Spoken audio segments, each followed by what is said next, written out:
First tip with these guys is this. If you've got one, you've seen this little guy right here. And if you pry that out with a little screwdriver or something, you can reach down in there and you see there's a thing going back and forth.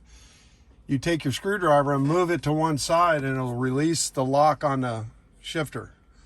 So you don't have to turn the key on to pull the shifter back, and then you can't get the key out and it sits and dings. So yeah, just that one little bit. Now, let me zoom it out of here. Getting it out, this guy up here, you just very carefully pry it and pop the snaps out and it comes right off. If it's like mine, the sun burnt it, it broke. It's cracked all over. The same thing for this big panel. You just work yourself around there and get it to loose and it'll snap out. You can turn it over like that and unplug 3 plugs and a couple of wires, and that's out of the way. Once that's done, there's 4 10mm head screws that hold this whole guy in. See if I can get it out without knocking this camera off of the console.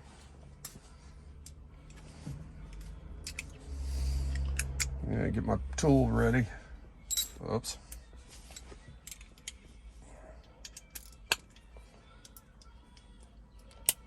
Most of the time you're dealing with an 8mm or a 10mm in these Toyotas.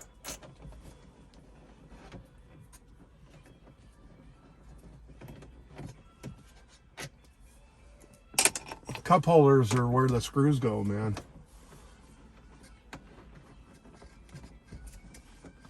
See, trying to do this without being in the way, hard. And I know people don't like me because sometimes I do handheld, you know, I call them hand jobs, and I'm kind of shaky.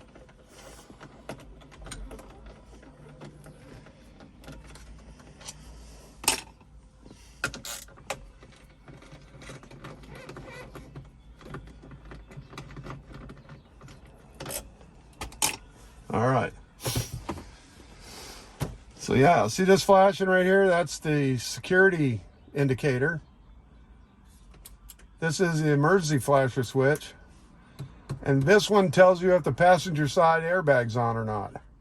These 3 buttons that are part of the radio, I have to friggin' duplicate somehow. So you can give it a wiggle and pull. It'll let go and it'll come out just a little ways. And then becomes the part about getting to the wires. I'm going to the other side.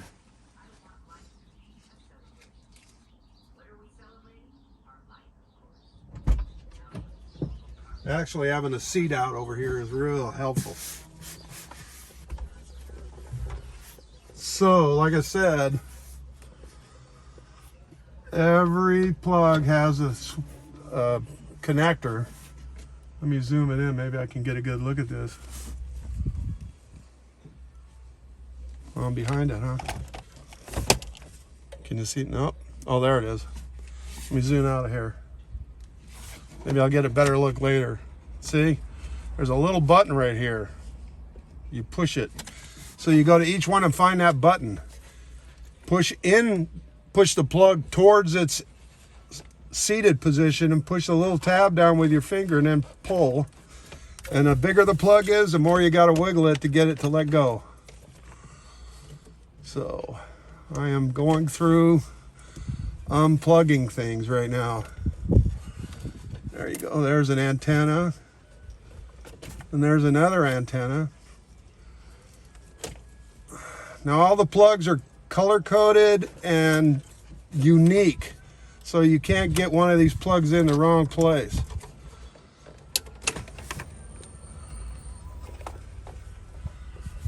One more. Where is it?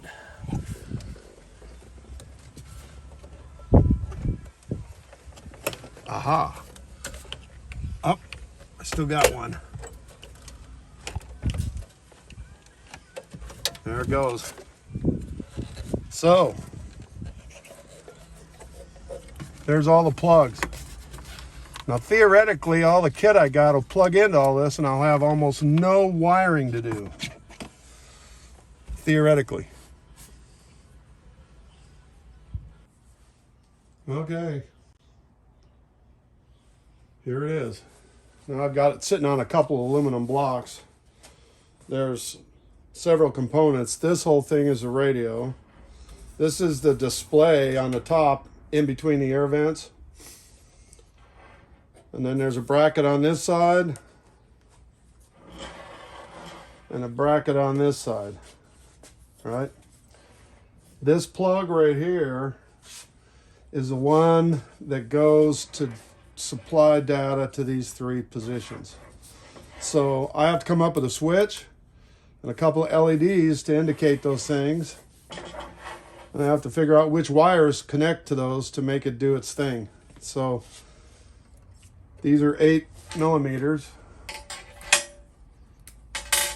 So let's see.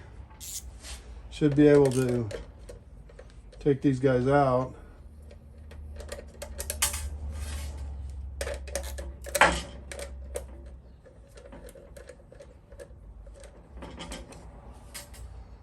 Nice little cap screws.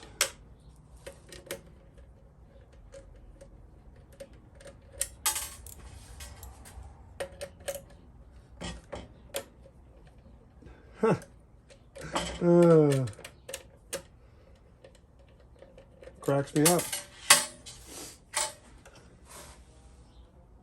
The radio is not a JVC radio. It's a Nippon Denso radio. Crazy. So only the speakers and the amp came from JBL.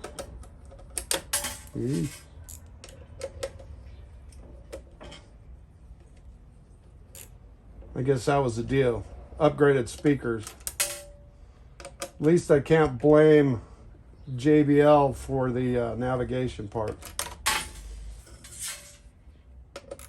It worked good. I had a couple of broken speakers though. Things are gonna get weird. There it goes. So now that I got that off, what I've got to do is go over here. You still see me? Yeah. There goes one of my blocks. Let's see if I can zoom that in now.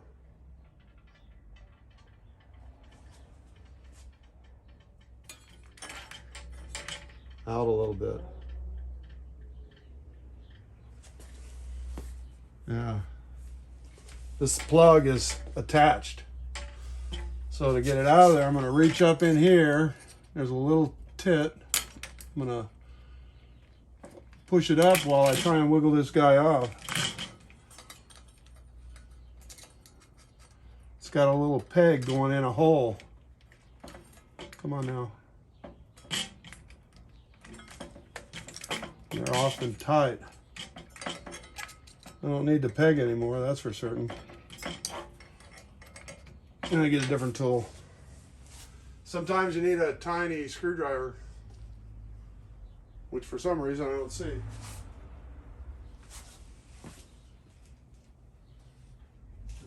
Back up. Always have a backup. Let's try and slip this little blade under here.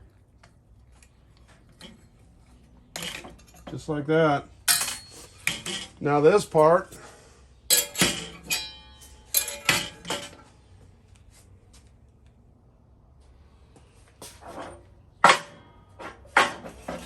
this guy right here is where I got to mount my stereo. But the first thing I noticed, until I get it out and start doing some calculations on this thing, it looks like my head unit's going to have to be down here. Now there's plenty of room there for it above these holes, but the bracket might not work. It's probably going to be a modified bracket. Yeah.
Make sure I got this guy going the right way, right? If I bend it wrong, I'll make another one. It's got to be. Notice the difference? First one came from this side. I'm making a right and a left.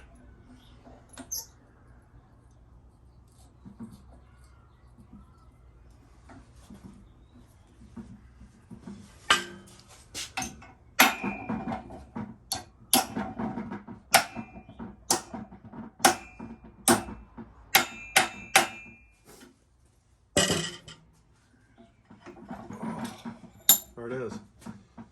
So, last time to hand job you on this, sorry. What I'll do is clamp these guys on here like this, and then drill holes and screw it all together, and when I'm done, I'm going to cut this off right here. Just cut these two brackets off and throw them out. So then I'll have a full square opening down to the screws. Because this area right here may interfere with the radio being low enough for the screen to clear. So that's why I'm doing this. All right, so you can see these guys clamped in there. I might point out that I cut these things out with a little mini, one of those handheld bandsaws on a stand, and you can't cut all the way across. So it was a lot of whittling away to get there, and then bent it. You saw me bend it. I did all these edges with a sander. I have a 12-inch sanding disc. But otherwise, so I can go in here, mark that hole, mark that hole.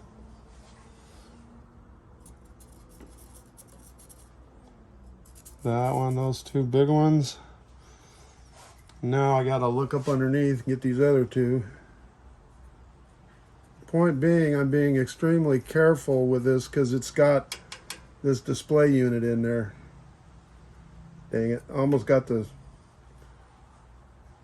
clamp in the way. So now I can take this off.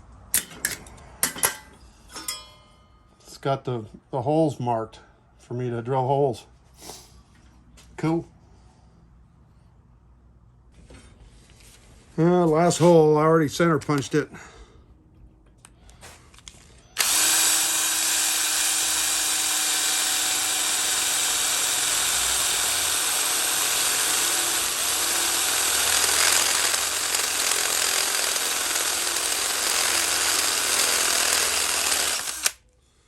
It's going real slow and careful, so I don't like jam my drill bit into the vise. Okay, let's see.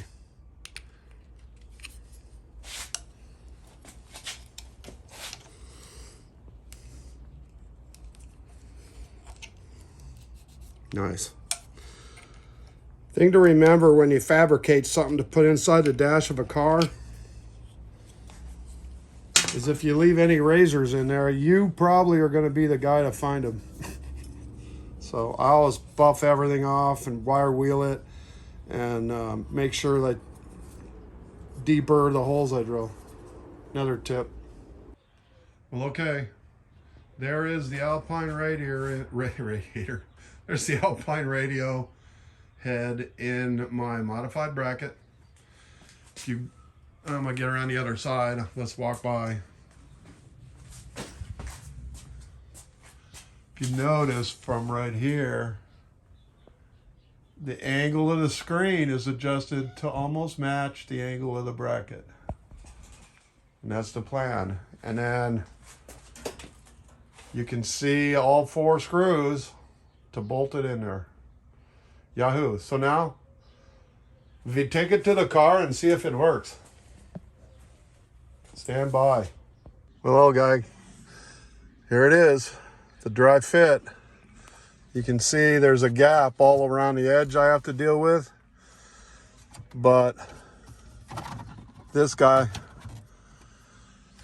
just like that, but it's bolted in and it's tight and it's perfect. To trim, I've got plans. I'll figure that out. Very nice. So now I take it out and start hooking up wires. Yahoo!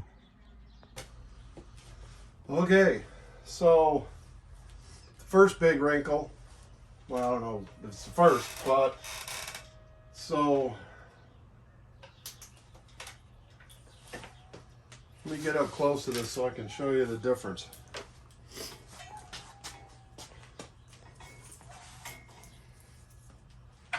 Get the end of the wire. See this connector?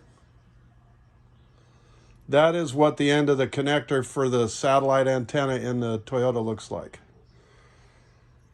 It's supposed to plug in a plug like this, just like this. I'm gonna get it straight. Like this. See, it'll snap right in there. So the one in the car looks like this. It's supposed to plug in something like this. The satellite receiver needs to look like this, as opposed to this. Yeah. So since I don't have anything else, I'll have to show you.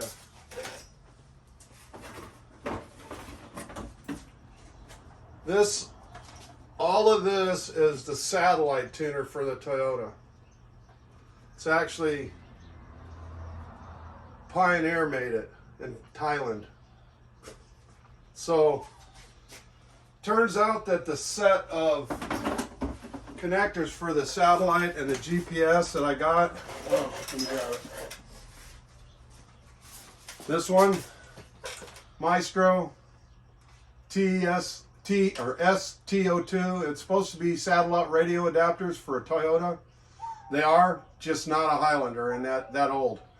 I called Maestro and talked tech support, and they said there is no connectors available for that Toyota.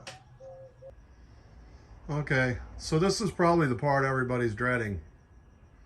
Put a stereo in the car. It'll be fun, they say. Totally fun. Just a few wires to connect. Yikes.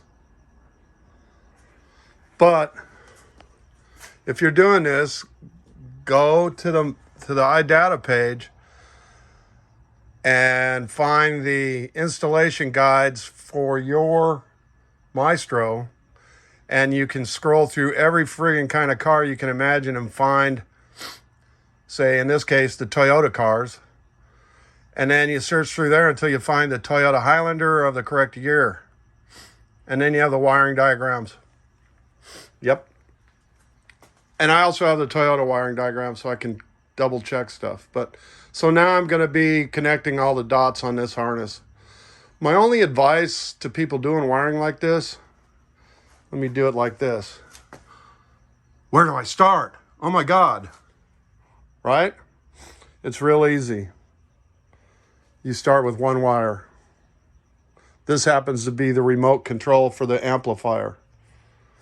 That one I happen to know has a blue wire in the car that plugs into that. So given that it's got a bullet connector, I'll go in the car, find the wire that I put in there, and then put a connector on the end that I can plug into this.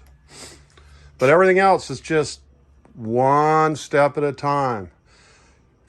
Get your wire, figure out where it goes, connect it, make sure, But if you do one wire at a time and ignore the rests, you'll just all of a sudden you'll run out of wires to connect. At least that's my method. Good luck if you're trying. All right, a couple hours later and the harness is built. And I've followed all the instructions to connect all the wires. There's not really a lot to connect. There's only about 5 or 6 you got to solder, 7 maybe. And the rest are plugging into adapters. And then these plugs go into the car side harness. So the last thing I got to do is hook up to the OBD2 connector and plug it all in and see if it lets any of the smoke out of the wires. Yahoo! Stand by. Okay guys, it's a teaser here. It's almost done. I'm looking at the gauges on the radio. Up here, there's an airbag. That's because that module's unplugged. But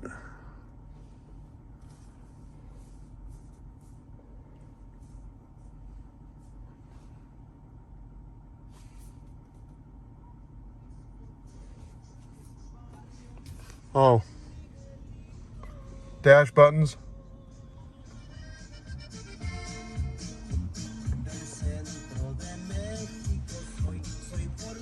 Nice. So yeah, it's happening and it's almost finished, and I'll have a full update on the various hiccups. So yeah, so far so good. And this is just, I've wired it up, plugged it in.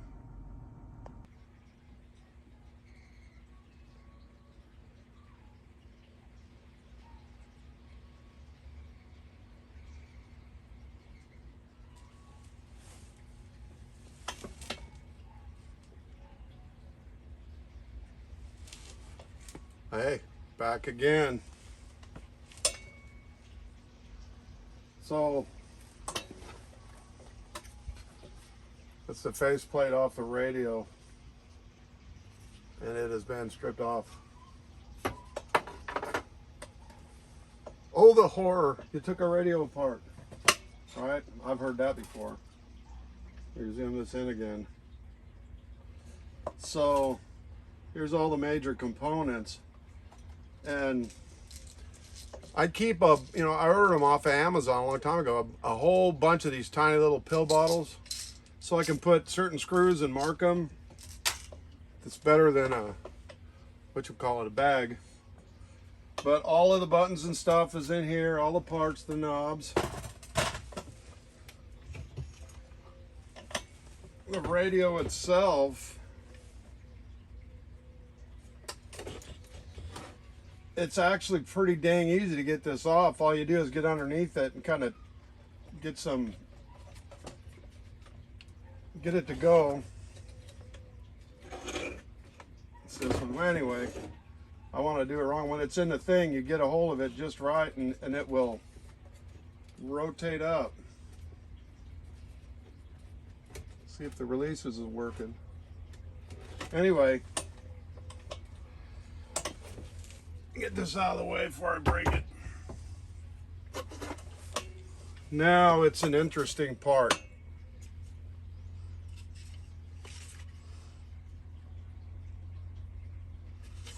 Because I need to make a replica of this to make a filler plate for the dashboard. The radio works fantastic. Everything is perfect. Now, just a quick quip, in case I forget to mention it later. You have to understand what kind of data your car is going to share with a radio. And it might have possible selections that don't work because the car doesn't share it with your car. In my case, there's some fuel information that it's not giving me, but I don't care. I have it on the main display. My last problem is casting this in a mold and replicating it in plastic with a different contour to fit right behind the radio. So that's what this whole bit is going to be about. Making a replacement filler plate for the dash of a Toyota Highlander. Yay. Sounds like fun, right? Now for something completely different. It's only tenuously related to automotive, this technology that we're going to see next. But I've used it a bit, so stay tuned. Especially if you want your installation to look perfect,